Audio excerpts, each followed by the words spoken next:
ಇತಿಹಾಸ ಬಗ್ಗೆ ಆಸಕ್ತರಿದ್ದಾರೆ, ಅವ್ರು ಹೋಗೋದಾದ್ರೆ ಹಕ್ಕಬುಕ್ಕರ ಕಾಲದ ಶಾಸನಗಳೆಲ್ಲಿವೆ? ಎಲ್ಲಾ ಕಡೆ ಸಿಗ್ತವೆ ನಿಮ್ಗೆ. ಪ್ರತಿ ಊರು, ಪ್ರತಿ ಗ್ರಾಮ, ಪ್ರತಿ ಹೋಬಳಿನಲ್ಲಿ ಒಂದು ವಿಜಯನಗರ ಶಾಸನ ಸಿಗುತ್ತೆ. ಬುಕ್ಕರಾಯ ಇಲ್ಲಿ ಕೆರೆ ಕಟ್ಟಿಸಿದ, ಈ ದೇವರ ನೈವೇದ್ಯಕ್ಕೆ ಇಷ್ಟು ಉಮಿಳಿ ಬಿಟ್ಕೊಟ್ಟ, ಈ ದೇವರ ನೈವೇದ್ಯಕ್ಕೆ.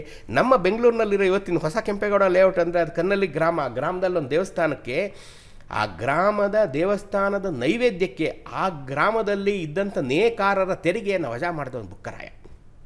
ನನಗೆ ತೆರಿಗೆ ಕಟ್ಟಬೇಡಿ, ನೀವು ಅದು ಬರೋ ದುಡ್ಡನ್ನು ಈ ದೇವಸ್ಥಾನದ ನೈವೇದ್ಯಕ್ಕೆ ಬಳಸ್ಕೊಳ್ಳಿ ಅಂದಂಥವನು. ಒಂದನೇ ಬುಕ್ಕರಾಯನ ಕಾಲದ ಶಾಸನ ನೂರಾರು ಸಿಗ್ತವೆ. ಹಾಗಾಗಿ ನಮ್ಮ ಅಪ್ಪಟ ಕನ್ನಡದ ರಾಜರು, ಈ ಕನ್ನಡದ ನೆಲದ ರಾಜರು ಹಕ್ಕಬುಕ್ಕರು, ಸಂಗಮ ವಂಶದವರು. ಸಂಗಮ ವಂಶದವರೇ ವಿಜಯನಗರದ ಕೀರ್ತಿ ಪತಾಕೆಯನ್ನು ಆಕಾಶಕ್ಕೆತ್ತರಕ್ಕೆ ಏರಿಸಿದಂಥವ್ರು. ಇಡೀ ದಕ್ಷಿಣ ಭಾರತ ಎಲ್ಲಿವರೆಗೆ, ಶ್ರೀಲಂಕಾವರೆಗೂ ಶ್ರೀಲಂಕಾದಲ್ಲಿ ಯಾರು ರಾಜ ಆಗಬೇಕು ಅಂತ ಡಿಸೈಡ್ ಮಾಡೋ ಅಂಥವ್ರು ನಮ್ಮ ವಿಜಯನಗರದ ರಾಜರಾಗಿದ್ದರು. ವ್ಯಾಪ್ತಿ ಎಷ್ಟಿತ್ತು ಸರ್? ಎಲ್ಲಿಂದ ಎಲ್ಲಿ? ಈ ವ್ಯಾಪ್ತಿ ನೋಡಿ, ಇಲ್ಲಿಂದ ಸಂಗಮ ವಂಶದ ಶ್ರೀಲಂಕಾದಿಂದ ಶುರುವಾದಂಥ ಇವರು ವ್ಯಾಪ್ತಿ ಕೃಷ್ಣದೇವರಾಯನ ಕಾಲದಲ್ಲಿ ಬಂಗಾಳದವರೆಗೂ ಹೋಯ್ತು. ಅಂದ್ರೆ ಈ ಒರಿಸ್ಸಾನೆಲ್ಲ ಗೆದ್ದುಕೊಂಡವನು ಬಂಗಾಳದ ಬಾರ್ಡರ್ವರೆಗೂ ತನ್ನ ರಾಜ್ಯವನ್ನು ಸ್ಥಾಪನೆ ಮಾಡ್ಕೊಂಡಿದ್ದ ಕೃಷ್ಣದೇವರಾಯ. ಹಾಗಾಗಿ ಅವನು ಅತ್ಯಂತ ದೊಡ್ಡ ದೊರೆ ಅಂತ ನಾವು ಪರಿಗಣಿಸ್ತೀವಿ. ಅಳಿದ 20 ವರ್ಷ ಆದರೂ ಅವನು ಇವರೆಲ್ಲರೂ ನಾಯಕರೇನೆ. ಕೃಷ್ಣದೇವರಾಯನ ತಂದೆ ಹೆಸರು ನರಸನಾಯಕ, ಅಳೆಯರಾಮನ ತಾಯತನ ಹೆಸರು ಬುಕ್ಕನಾಯಕ, ಅರವೀಟಿ ಬುಕ್ಕನಾಯಕ. ಇವರೆಲ್ಲರೂ ಇದೇ ವಂಶದ, ಇವರೆಲ್ಲ fighters. They are all fighters. ಯಾಕೆಂದರೆ ಆ ಕ್ಷಾತ್ರ ಇಲ್ಲದೇ ಇದ್ದರೆ, ಆ ಫೈಟಿಂಗ್ ಸ್ಪಿರಿಟ್ ಇಲ್ಲದೇ ಇದ್ದರೆ ನೀವು ರಾಜ್ಯಗಳನ್ನು ಉಳಿಸ್ಕೊಳಕ್ಕಾಗ್ತಿರಲಿಲ್ಲ ಆ ಕಾಲದಲ್ಲಿ. ನೀವೇನೇ ಅಡ್ಮಿನಿಸ್ಟ್ರೇಷನಲ್ಲಿ ಒಳ್ಳೆಯವರು ಇರ್ಬೋದು, ಅದೆಲ್ಲ 1800 ಆದಮೇಲೆ ಅಡ್ಮಿನಿಸ್ಟ್ರೇಷನ್ ಹೈಲೈಟ್ ಆಗಿದ್ದು. ಹಾಗಾಗಿಯೇ ಮೈಸೂರು ಮಹಾರಾಜರು ದೇಶಾದ್ಯಂತ ಹೈಲೈಟ್ ಆಗಿದ್ದು. ಯಾಕೆಂದರೆ ಅಡ್ಮಿನಿಸ್ಟ್ರೇಷನ್ ಮುನ್ನೆಲೆಗೆ ಬಂತು, ಯುದ್ಧ ನಿಂತಿತು. ಬ್ರಿಟಿಷರು ಇಡೀ ಭಾರತವನ್ನು ಸಾರಾಸಗಟ್ಟು ಬಡ್ದು ಬಾಯಿಗೆ ಹಾಕೊಂಡ್ಬಿಟ್ಟು ಎಲ್ಲ ಅವ್ರ ಕಂಟ್ರೋಲಲ್ಲಿ ಇಟ್ಕೊಂಡ್ಬಿಟ್ಟು ಯುದ್ಧ ನಿಲ್ಲಿಸ್ಬಿಟ್ರಲ್ಲ. ಆಗ ಸ್ವಾತಂತ್ರ್ಯ ಯುದ್ಧ ಶುರುವಾಯಿತು. ಸ್ವತಂತ್ರ ಸಂಗ್ರಾಮ, ಅಹಿಂಸೆ, ಅದು ಇದು ಶುರುವಾಯಿತು. ಅಹಿಂಸಾತ್ಮಕ ಚಳವಳಿ, ಗಾಂಧೀಜಿಯವರೊಂದು ಕಡೆ, ಇವರು ಸುಭಾಷ್ ಚಂದ್ರ ಬೋಸ್ ಅವರೊಂದು ಕಡೆ. ಸೊ ಅದೆಲ್ಲ ಅವರವರಾಗಿ ಹೋರಾಡ್ತಾ ಇದ್ರಲ್ಲ. ಆದರೆ ಇಲ್ಲಿ ಇವ್ರ ನಡುವೆ ನಡೀತಿದ್ದಂಥ ಯುದ್ಧ ಎಲ್ಲ ನಿಲ್ಲಿಸ್ಬಿಟ್ರು. ಯಾಕೆಂದರೆ ಎಲ್ಲರೂ under the control of British. ಆಗ ಇದನ್ನ ಈ ಸುಸಮಯವನ್ನು ಎನ್ಕ್ಯಾಶ್ ಮಾಡ್ಕೊಂಡವ್ರು ಈ ದೇಶದಲ್ಲಿ ಯಾರಾದರೂ ಇದ್ದರೆ ಮೈಸೂರು ಮಹಾರಾಜರು. ಇರೋ ಬರೋ ಸ್ಕೂಲ್ಗಳು, ಕಾಲೇಜ್ಗಳು, ಆಸ್ಪತ್ರೆಗಳು, ರಸ್ತೆಗಳು, ಇದನ್ನೆಲ್ಲ ಕಟ್ಟಿಬಿಟ್ರು. ಡ್ಯಾಮ್ಗಳು ಎಲ್ಲವನ್ನ ಕಟ್ಟಿದ್ರು. ಮನುಷ್ಯನಿಗೆ ಮೂಲಭೂತ ಸೌಕರ್ಯವನ್ನು ತಂದುಕೊಟ್ಟಂಥ ಪುಣ್ಯಾತ್ಮ ನಾಲ್ವಡಿ ಕೃಷ್ಣರಾಜ ಒಡೆಯರು. ನಾವು ಈ ಕಡೆಯಿಂದ ಈ ಕಡೆ ಹೋಗ್ಬಿಡ್ತೀವಿ. ಈಗ ವಾಪಸ್ ಬರೋಣ. ಈಗ ಬಂಗಾಳದವರೆಗೆ ವ್ಯಾಪಿಸಿದ್ದ ವಿಜಯನಗರ ಸಾಮ್ರಾಜ್ಯ ಒಂದು ವೇಳೆ ಇಲ್ಲದೆ ಹೋಗಿದ್ದಿದ್ರೆ ಏನಾಗಿರ್ತಿತ್ತು ಇತಿಹಾಸ? ನೋಡಿ, ಈ ಬಂಗಾಳದವರೆಗೆ ವ್ಯಾಪಿಸಿದಂಥ ನಾವು ವಿಜಯನಗರ ಸಾಮ್ರಾಜ್ಯವನ್ನು ಎಲ್ಲ ಬ್ರಿಟಿಷ್, ಪೋರ್ಚುಗಲ್ ಇತಿಹಾಸಕಾರರು ಹಿಂದೂ ಸಾಮ್ರಾಜ್ಯದ ಉಳಿಸಿದಂಥ ಸಾಮ್ರಾಜ್ಯ ಇದು. ಹಿಂದೂಗಳನ್ನು, ಧರ್ಮವನ್ನು ಉಳಿಸಿದಂಥ ಸಾಧಕರು ಯಾರು ಅಂದರೆ ಈ ವಿಜಯನಗರದ ಅರಸರು ಅಂತ ಎಲ್ಲರೂ ಕರೆದಿದ್ದಾರೆ.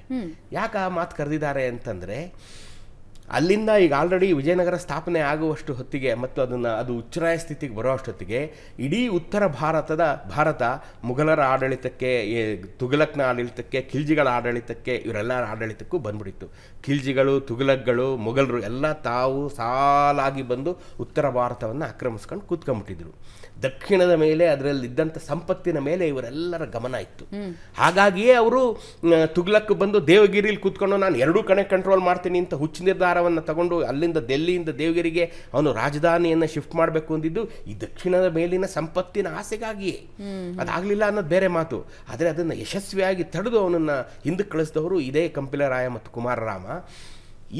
ಈ ಕುಮಾರರಾಮ ಇವರಿಂದೆಲ್ಲ ಸ್ಥಾಪಿತವಾದಂಥ ವಿಜಯನಗರ ಸಾಮ್ರಾಜ್ಯ ಈ ದಕ್ಷಿಣಕ್ಕೆ ಆ ಮುಘಲರ ದಾಳಿಯನ್ನು, ತುಘಲಕ್ಕು ಖಿಲ್ಜಿಗಳ ದಾಳಿಯನ್ನು ಯಶಸ್ವಿಯಾಗಿ ತಡೆದಂಥವರು. ಯಾಕೆಂತಂದರೆ ಈ ಖಿಲ್ಜಿಯ ಸೇವಕ ಮಲ್ಲಿಕಾಫರ್ ಬಂದೇ ದ್ವಾರ ಸಮುದ್ರ ವೈಭವವನ್ನು ಒಡೆದು ಹಳೆಬೀಡು ಮಾಡಿದವನು. ಹೌದು. ಸೊ ಅವ್ರನ್ನೆಲ್ಲ ಅವ್ರ ಕಾಲಘಟ್ಟವನ್ನು ಹಿಂದೆ ಕಟ್ಟಿ ಆ ಥರ ಒಡೆಯೋದನ್ನು ತಡೆದಂಥವ್ರು ಇದೇ ನಮ್ಮ ಕೃಷ್ಣದೇವರಾಯ, ಇದೇ ನಮ್ಮ ವಿಜಯನಗರದ ಅರಸರು. ಒಟ್ಟಾರೆ ವಿಜಯನಗರದ 4 ವಂಶಗಳು ಇವರನ್ನ ಭಾಳ ಯಶಸ್ವಿಯಾಗಿ ತಡೆದವು. ಇವರಿಲ್ಲದೆ ಹೋಗಿದ್ದಿದ್ರೆ ಉತ್ತರ ಭಾರತ ಹೇಗಿರ್ತಿತ್ತೋ ದಕ್ಷಿಣ ಭಾರತವು ಹಾಗೇ ಇರ್ತಾ ಇತ್ತು. ಏನಪ್ಪ ನೀವು ಹೀಗಂತಿದ್ದಾರೆ, ಉತ್ತರ ಭಾರತದಲ್ಲಿ ಏನಾಗಿದೆ ಅಂತ. ದಕ್ಷಿಣ ಭಾರತ ಹೇಗಿರ್ತಿತ್ತು ಅಂತಂದರೆ ನೋಡಿ, ಈಗ ಬಿಜಾಪುರ, ಗುಲ್ಬರ್ಗ, ಬೀದರು ಬಹುಮನಿ ಸುಲ್ತಾನರು ಬಂದು 1336ರಲ್ಲಿ ಇವರು ನಾವು ವಿಜಯನಗರ ಸ್ಥಾಪನೆಯನ್ನು ಮಾಡಿದ್ರು. 1347ರಲ್ಲಿ ಒಂದು 11 ವರ್ಷ ಆದಮೇಲೆ ಬಹುಮನಿ ಸುಲ್ತಾನರು ಇಲ್ಲಿ ಅವರ ರಾಜ್ಯ ಸ್ಥಾಪನೆ ಮಾಡೋದು. 11 ವರ್ಷ ಡಿಫ್ರೆನ್ಸ್. ಬಹುಮನಿಗಳು ಬಂದು ಇಲ್ಲಿ ರಾಜ್ಯ ಸ್ಥಾಪನೆ ಮಾಡಿದ್ರು. ಈ ಬಹುಮನಿಗಳು ಯಾರು? ಇವರು ಯಾರು ಅಂದರೆ ಇವರು ಹೊರಗಿನಿಂದ ಬಂದವರು, ಇರಾನಿನಿಂದ ಬಂದಂಥ ಜನ. ಇವ್ರುಗಳ ಜೊತೆ ಕಿತ್ತಾಡಿಕೊಂಡು, ಈ ತುಘಲಕ್ನ ಜೊತೆ ಕಿತ್ತಾಡಿಕೊಂಡು ಅವನ ಸಾರ್ವಭೌಮತ್ವವನ್ನು ಒಪ್ಪಿಕೊಳ್ಳದೆ, ನೀನು ಎಲ್ಲೋ ಡೆಲ್ಲಿಲಿ ಕೂತ್ಕೊಂಡು ನಾನು ಯಾಕೆ ನಿನಗೆ ಕಪ್ಪಾಕೊಳ್ಳಿ, ನಾನೇ ಇಲ್ಲಿ ಹೊಸ ರಾಜ್ಯ ಶುರು ಮಾಡ್ಕೋತೀನಿ ಅಂತ ಇವರಿಗೆ ಅಫಾಕಿಗಳು ಮತ್ತು ದಖ್ನಿಗಳು ಅಂತ ಅವರವರೆಲ್ಲ ಕಿತ್ತಾಟ ಆಗಿ ಇವರು ಶುರು ಮಾಡಿದ್ದು ಈ ಬಹುಮನಿ ಸಾಮ್ರಾಜ್ಯ. ಹೊರಗಿನಿಂದ ಬಂದು ಶುರು ಮಾಡಿದವರು ಇವರು. ಅವನ ಸಾರ್ವಭೌಮತ್ವವನ್ನು ಒಪ್ಪಿಕೊಳ್ಳದೆ ತಾವೇ ಶುರು ಮಾಡಿದ್ರು. ಒಂದೊಮ್ಮೆ ವಿಜಯನಗರ ಸಾಮ್ರಾಜ್ಯ ಇಲ್ಲದಿದ್ದರೆ ಇಡೀ ದಕ್ಷಿಣ ಭಾರತ ಈ ಬಹುಮನಿಗಳ ಕೈಲೇ. ಆಮೇಲೆ ಅದು ಒಡೆದು ಹೋದ 5 ಶಾಹಿಗಳು, ಬರೀದ್ ಶಾಹಿ, ಆದಿಲ್ ಶಾಹಿ, ನಿಜಾಮ್ ಶಾಹಿ, ಕುತುಬ್ ಶಾಹಿ ಮತ್ತು ಬಿರಾರ್ ಶಾಹಿ, ಈ 5 ಶಾಹಿಗಳ ಕೈಗೆ ಒಳಪಟ್ಬಿಟ್ಟಿರೋದು. ಇವರು ನೋಡಿ, ನೀವೊಂದು ಅಬ್ಸರ್ವ್ ಮಾಡಿ, ವಿಜಯನಗರದವ್ರ ದೇವಸ್ಥಾನ ಎಲ್ಲಿ ಅಂತ ನೀವು ಕೇಳಿ, ಎಲ್ಲೂ ಇಲ್ಲ. ಯಾಕೆಂದರೆ ಹಂಪೆ ದೇವಸ್ಥಾನನೇ ಇವ್ರು ಕಟ್ಟಲಿಲ್ಲ. ಹಂಪೆ ದೇವಸ್ಥಾನ ಯಾರು ಕಟ್ಟಿದ್ದು ಅಂತಾನೆ ಅಂದರೆ ಅಷ್ಟು ಪುರಾತನವಾದಂಥದ್ದು. ಇವರು ಅದಕ್ಕೆ ಗೋಪುರಗಳನ್ನೆಲ್ಲ ಕಟ್ಸ್ಕೊಂಬಂದರು. ತಿರುವಣ್ಣಾಮಲೆಯಲ್ಲಿ ಕಟ್ಟಿಸಿ ಕೃಷ್ಣದೇವರಾಯನ, ತಿರುವಣ್ಣಾಮಲೆಯ ಅತಿ ದೊಡ್ಡ ಗೋಪುರ ಕಟ್ಟಿದ್ದೆ ಕೃಷ್ಣದೇವರಾಯ. ಅತಿ ದೊಡ್ಡ ಗೋಪುರ ತಮಿಳುನಾಡಿನಲ್ಲೇ ಅತಿ ದೊಡ್ಡ ಗೋಪುರ ಯಾವುದು ಅಂದರೆ ಅದು ಕೃಷ್ಣದೇವರಾಯ ಕಟ್ಟಿದ್ದು. 176 ಅಡಿ, 175 ಅಡಿ ತಂಜಾವೂರು ಗೋಪುರ ರಾಜರಾಜ ಚೋಳ ಕಟ್ಟಿಸಿದ್ದನ್ನು ಇವನು ಲೆಕ್ಕ ಹಾಕಿಸಿ ಕೃಷ್ಣದೇವರಾಯ ಅದಕ್ಕಿಂತ 1 ಅಡಿ ಕಟ್ಟಿಸಿ ನಾನು ಜಾಸ್ತಿ ಇರಬೇಕು ಅಂತೇಳಿ 176 ಅಡಿ ಕಟ್ಟಿಸಿದ.